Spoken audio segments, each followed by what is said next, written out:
તો હજી તો સરદાર સ્મારકમાં પોલીસ તપાસ કરી રહી છે। ત્યાં સમાચાર મળી રહ્યા છે કે વલસાડના ધરમપુરમાં વિજ્ઞાન કેન્દ્રને પણ ઉડાવી દેવાની ધમકી મળી છે। જી હા, વિજ્ઞાન કેન્દ્રને પણ બોમ્બથી ઉડાવી દેવાની ધમકી મળી છે। ધરમપુર ખાતે આવેલું છે આ વિજ્ઞાન કેન્દ્ર અને અહીં પણ ઈમેલ કરવામાં આવ્યો છે। બોમ્બથી ઉડાવી દેવાનો ધમકી ભર્યો ઈમેલ મળ્યો છે।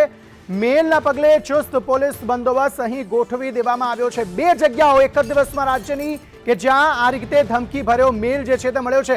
વિજ્ઞાન કેન્દ્ર સુધી જતા તમામ રસ્તાઓને બંધ કરી દેવામાં આવ્યા છે।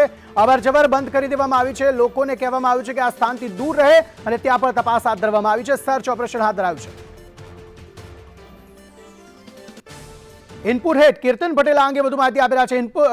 કીર્તન, બે જગ્યાએ આ પ્રકારના મામલા સામે આવે। એક તરફ શાહીબાગના જે સરદાર સ્મારક છે તેને ઉડાવી દેવાની ધમકી સામે આવી, તો બીજી તરફ હવે ધરમપુર ખાતેથી સામે આવી રહ્યું છે કે વિજ્ઞાન કેન્દ્રને ઉડાવી દેવાની મેલ મળ્યો છે, ધમકી ભર્યો મેલ મળ્યો છે।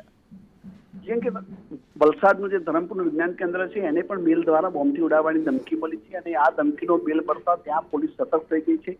બોમ્બ સ્ક્વોડ દ્વારા ત્યાં તપાસ પણ હાથ ધરવામાં આવી છે અને જે વિજ્ઞાન કેન્દ્રને જોડતા તમામ રસ્તા છે એ તમામ રસ્તા પણ હાલ બ્લોક કરવામાં આવે છે અને પોલીસ સમગ્ર મામલે બિલકુલ ગંભીરતાથી તપાસ કરી રહી છે અને કોઈ પણ અનઘટિત ઘટના ન બને તે માટેના તમામ પગલાં લેવાઈ રહ્યા છે। આભાર સમગ્ર માહિતી આપવા માટે।